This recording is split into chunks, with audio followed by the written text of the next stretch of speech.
Let's see. Am I still on? Anyway, if you're looking for like a potted plant, the sandbags will work okay.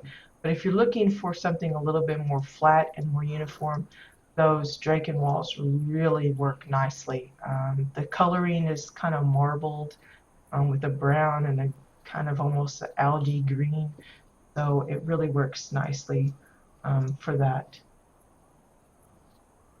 Okay, so the next part, and I'm probably going to regret having hopped down from there. Um, Number 6, in hindsight, is there anything about the build you would have done differently? I usually ask this because for myself, there was always something. Later, I'd look at an old plot, like an old video of a plot I did in the past, and I'm thinking, oh, why did I do that way? Or, I should have done this, or, um, I'll work something together and I'll see someone else how they put it together and think, dang, I should have done it that way as well because that really looks a lot better than the way I put it together, that kind of thing. They answered, maybe put the fab kits in another order and switch it so I can move the house to the other side to make it feel more as a whole, with a park on one side joining with the house's garden and the spaceport diner on the other side. So they would have switched some of these bits around, having this more on that side and then the other way. Maybe with neighborhoods or anything else Carbine comes up with, I might feel inclined to start over, but just not in the near future. Which I know a lot of people are fearful of scrapping their houses now, but with Katya's add-on and being able to save not only a whole plot altogether, but sections of it, um, that kind of alleviates a lot of that apprehension, I think. For me anyway, because I feel like as long as I've got either the entire set or pieces of it saved, that even if I was to completely mess something up, um, or scrap it and then change my mind, I can always recall it. So for those of you that are kind of hesitant about trying something different or rearranging your plugs like they were saying that they might like to do, um, definitely get a hold of Katya's Builder Toolkit because that will help you really quickly rebuild something. Like they could like have this diner as a full set and then just re rebuild it on the other side with a click of a button. You might have to do a little adjustments because depending on what you use as the parent item, so the elevation might be a little different at the first, but definitely it would be a big improvement from trying to build it all from scratch. Okay, next question. In general, what is your favorite piece of decor and why? Now, I told them that it didn't have to be something they were actually using in the plot that we were talking about. It could just be anything in general. Um, and they say, oof, there's just too many. If I had to make a decision, I'd say the Exonite decor, which is surprising because most people say it's pretty, but you have to use it sparingly because it's so bright. But they like it because it's pretty and it glows. But only because I like the whole Drusera atmosphere. I still have the goal to use one sky plot to make a Drusera shrine, rebuilding the village she created in the storyline and adding the Our Perception of Beauty soundtrack to it, just to send shivers down my spine. In a few days, the login bonus will grant me a Drusera's Dream floor option. Maybe that's the point where I'll start it. Next question, what is at the top of your housing wish list? And I told him that this could be an item, a feature, or, doesn't have to be one or the other. Um, and often most of them can't list one thing. They all have to kind of, well, this and that and this. So, but they kept their answer pretty short. Roof tiles is what they're looking for. It says, and also, well, and still water you can actually swim in. and cross-faction housing. So they listed three, even though I was just asking for their top one. And that's true of most builders. If you try to get them to zero in on one specific thing, it's really, really tough because there's just so many, areas of improvement that we could, the housing could use some love. Um, so it's really hard for people to narrow it down. But those are all good suggestions: roof tiles, still water, and that you can swim in, and cross-faction housing. Excuse me. I'm going to take another drink and then we'll finish up with the questions. Number 9, one piece of advice you would want to share with new potential builders. Now, I liked asking this question because I found it interesting to see what other builders felt was important to pass on to the new generation, kind of thing. Sometimes when you've been building for a long time, you kind of forget some of the basic stuff that you might have encountered when you first started that you just kind of gotten used to. A lot of us don't even think twice about the controls, the arrows and how you move things and the coordinate way and all that kind of stuff. But for a new player, opening up that advanced control panel for the first time is pretty frightening by description of a few players I've talked with, because there's just so much going on. And the same is true for like Katia's add-on. I'm really hoping she gets busy on setting up an updated demo video for her add-on, because she's just added in so many features. While each and every one of them are useful and basically necessary, must have for builders, someone that's opening that add-on for the first time, they're just going to go, what am I, what is all of this? And they'll be afraid, very much like I was when I first started messing with it, even when it was like just half of what it is now. You don't want to push any buttons because you're afraid you're going to blow the plot up or something, So I always like to ask builders that I was spotlighting their advice for new players, for new house fans. And this one says, don't let yourself down and keep trying. I've had a lot of people visit my sky plots and say they'd feel bad and ashamed for what they made, as it looked like a child's drawing compared to mine. But that's just because I spend hours and hours and hours in housing. You wouldn't want to see my very first housing attempt at all. And there's still sky plots out there that strike me with awe, where I feel ashamed. Don't let that put you down. Keep trying. You'll get better over time, trust me. Also, do use the Katia Building Toolkit add-on. It makes everything so much easier once you learn how to use it. It's the learning curve you just got to get past when it comes to her add-on. And like I said, a lot of people have been asking her for a demo, so hopefully, fingers crossed, she'll come out with a new one to kind of feature all of the new stuff. She just likes to spend a lot of, most of her free time adding in more features, because she says the list of wants is like a mile long, and she's been trying to tick them off, one by one. But that means if she's spending time doing that, she's not spending time making a new video. So, okay, question number 10. I said, feel free to give any other insights or general trivia about your build. I told them it wasn't required. Some of them like to give little extra background kind of information. And this one is an example. They say, well, maybe a little trivia about my sky plots in general. So they're not talking specifically about this one, but just all of them that they've ever worked on. Because every single one of them must contain either a hot spring fab kit or a kiddie pool fab kit. So that's just kind of one of those little quirks. I know a guildmate of mine, they always have a little arrangement of the cozy orange chair, a table with a wine glass, and a book.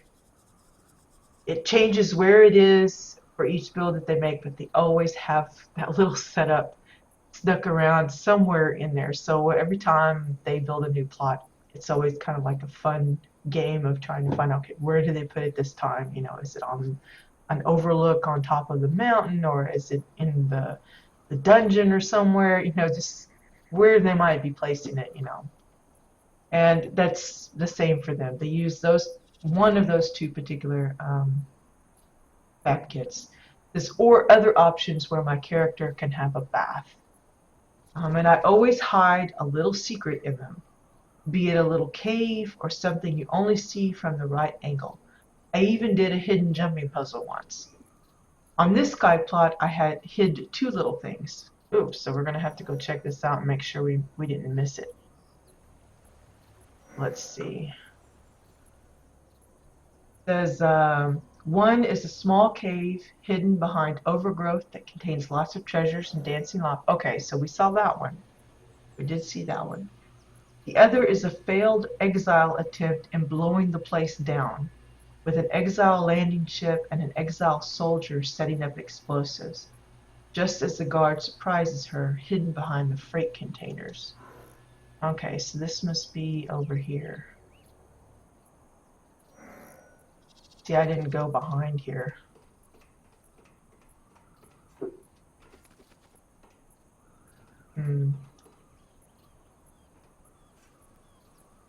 Maybe these are the freight containers you're talking about.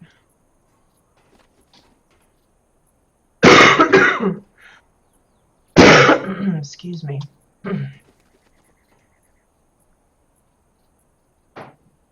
Okay, maybe it's up above. Yeah, here it is. It's this right here. So they got the little dynamite set up.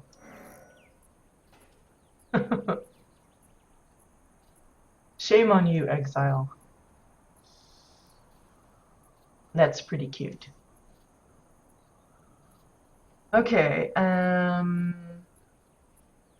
finally, if you could list specific areas or rooms that are in your build, it will help to ensure I get the terminology right. I always ask them that because I was, especially when it comes to laboratories and spaceports, I often am clueless as to what a certain room or something is supposed to represent. You know, if I see a lot of like machinery, I just automatically say it's a generator room when it really might be something else. That's just me. So they took the time to go through the whole area, but like there's a therapy room, which I don't think I named any of the rooms in the clinic a therapy room, but you could probably, maybe that's the one that had the little pool of water inside thing. They do mention some of the name bits, like what this means, so I'm going to read that too. So it said from the entrance there's the Coral Plaza with the diner Starscapes to the right. So the diner's name is Starscapes. Interesting. You see, that's when, you know, being able to set up signs for ourselves would really help kind of fulfill that need to be, you know, a visitor just coming in out of the blue isn't going to get that kind of information by looking at it and knowing, unless they specifically named the plot, you know, Starscapes, but then that doesn't describe the rest of the buildings, you know what I mean? So to the left is the Ilium Military Clinic and the Coral Villa, sitting next to the Coral Spaceport. Behind the wall are the actual Coral Gardens with a rock garden, barbecue pavilion, which would be that gazebo I called it. So see, they use pavilion where I use gazebo. And an exonite shrine to the Elden Lady. From there, the Arboretum leads back to the spaceport. Inside the Coral Villa, there's the entrance hall on the lower floor and the jacuzzi room to the left, and the sky view just beyond, as well as access to the cellar. Up the winding stairway, there's the dining hall, living room, Verena's bedroom and bathroom, as well as the therapy room and office for mental therapy. On both sides, there are large viewports. That's the little alcoves that I mentioned earlier, under glass, both displaying objects of interest, which is the taurine statues and the Ichthyan aircraft models. Inside the clinic, there's the entrance hall and waiting room, examination rooms to the left, as well as the doctor's office. The first stairway leads up to the nurse station and stationary beds. The second stairway behind the counter leads up to the restrooms and the surgery. Beyond that, a set of double stairs leads up to the isolation chambers and research. So, kind of got a lot of it close. But there's always, little things that, like I said, you don't get the Starscape's name, definitely for the diner. And so, having that a little bit, even if they gave us some way of like leaving a little message board with a little snippet description of the plot, you could sneak that kind of little tidbit of information stuff in that way, even if they didn't give us actual letters to spell out things. I know it can't be because they're worried that people might spell out curse words and stuff, because trust me, they do that now if they're inclined to do that kind of thing. So it's not going to matter really if they give us actual letters, because I've seen some really raunchy plots, not just with lettering, but other things. So I just don't want to go there. But I think it's unfortunate that, just general visitors would miss that kind of information. And again, it's unfortunate that I won't be doing the spotlights anymore, because as I said, the site will be closing at the end of the month. But it was fun while it lasted, and I hope you guys enjoyed just those extra insights to the builds. If you visited the site to check it out and see what it was all about. As I said, for the few remaining homes that I did have in queue, I know there's Maddie's place, and I got Raven's plot. I think there's a couple of others that were in the works that actually filled out the questionnaire that I had sent them. I will be doing the same as I did today. I'll tour the plot, and then I'll read off the interview questions, just so that it doesn't completely go to waste, because I feel horrible that I badgered them about giving me this stuff, and then I'm not actually going to end up using it for the spotlight on the site. So regardless of the fact that was out of my hands, that wasn't a decision I made. It was just something that came about. It's sad, but it seems folks are getting their information from other sources and just don't have the desire to look it up elsewhere.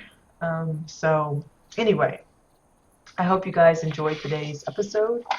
The realms should be going down soon for maintenance, so I don't want to hang on too much longer. But we did visit some really nice places, and I hope you enjoyed them. I hope they inspired. I know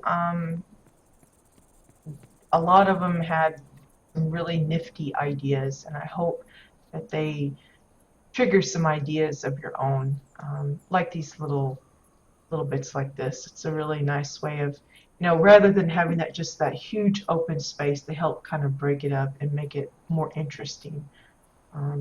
They still got a lot of space here, but it works well now. It doesn't look too barren. So little things like that, or how they constructed the buildings themselves and that kind of stuff. Oh, well, I appreciate that, Maddie. Maddie says that it was fun and challenging to try and answer some of that stuff. Really, some builders just don't even think twice about a lot of that stuff until someone asks them, and they're like, well, I'm not sure. It's like, I know one of the questions that a lot of people probably wish I had asked was things like how much money the builders spent. Um, but I kind of asked questions that I felt that I myself, if I was asked them, that I could answer with any kind of confidence. And when it comes to building, I really don't pay attention to how much I'm spending. If I need something, I'm either going to spend the hours trying to grind it up, or I'm just going to buy it. Yeah, I'm a little bit more patient than some. If something's going for like 3 plat, I'll buy my time until it goes down for 1 or something, and then, get it then. But um, beyond that, I'm really not keeping tabs about, well, I spent, 5 plat here and, you know, 50 gold there, and look at all these floors that just cost me. It's not like I keep track of it for like business expenditures or something. It's just, if I need it, I need it, and I'm gonna get it. But I do tend to stick with stuff off of the housing vendor, so I usually kind of go for cheap stuff anyway. But I do know, like, for someone that's using a lot of Exonet, like here, that's kind of on the expensive side for like a new builder, because I think some of those walls were like 5 10 gold a piece or something.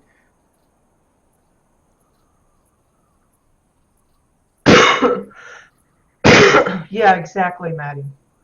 Maddie says that it's also insanely hard to tell how much we spent, especially if it's on an old character that's been collecting decor for a while, like my carrot main.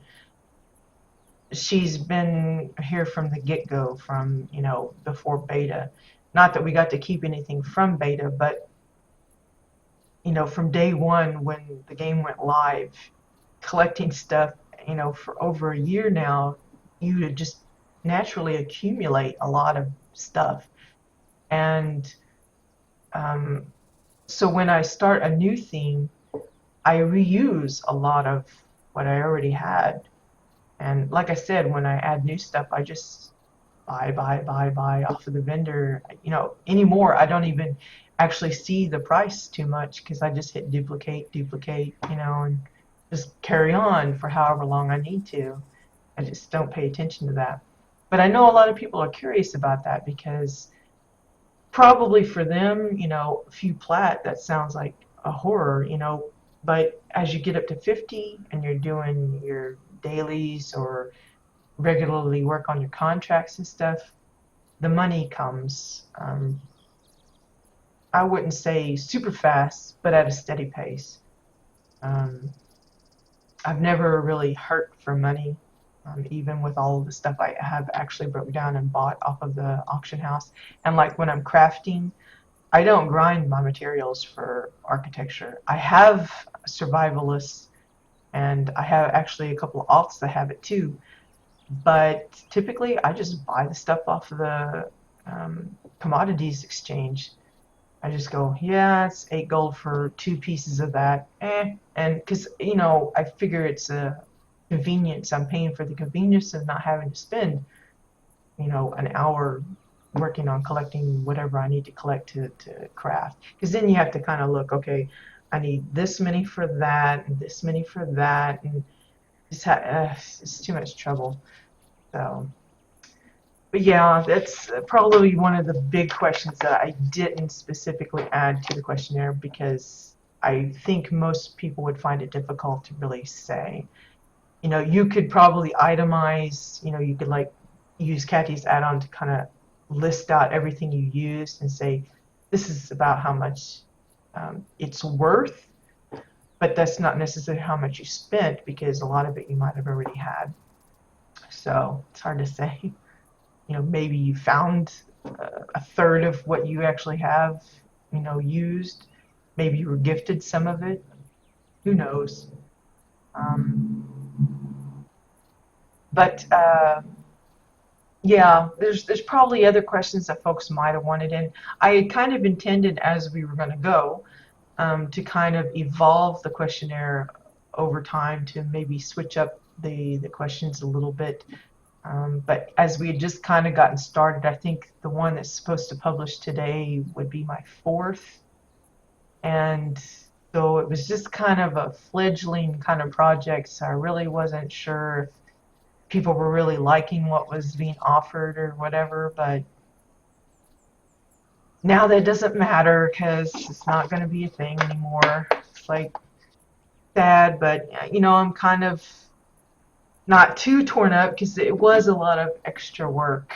Um, it's not that I minded, but I had to do a lot of kind of, well, not going to work on my own plot today because I need to work on making the video and doing the screenshots, and then you got to resize it and crop it, and then I usually adjust some of the lighting because like the plot that's being spotlighted today, or should be, um, they had a very dark plot. It was set to a dark sky, so the screenshots came out really, I don't know, hard to look at because you're like, what is that?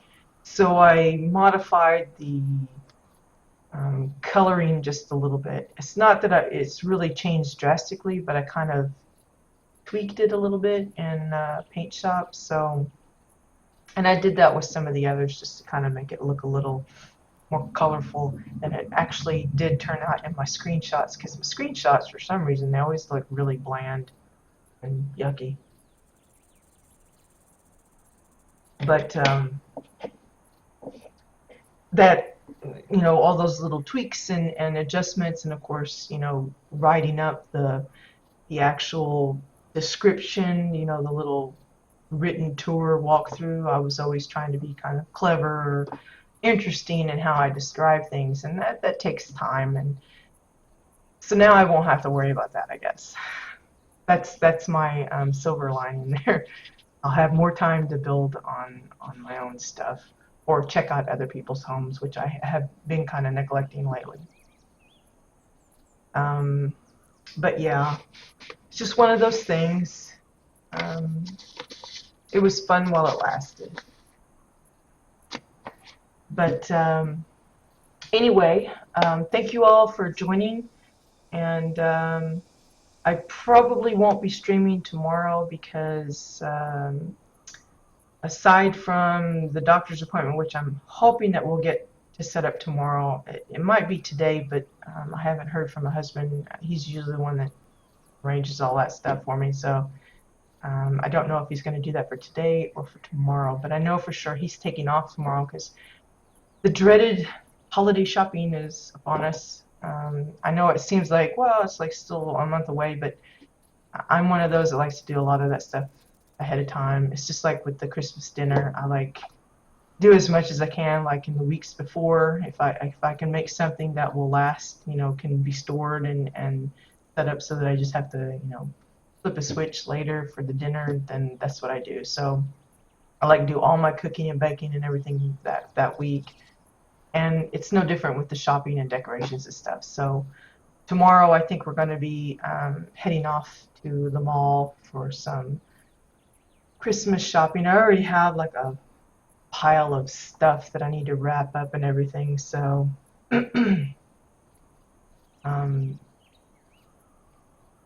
so I'll be busy with that most of tomorrow.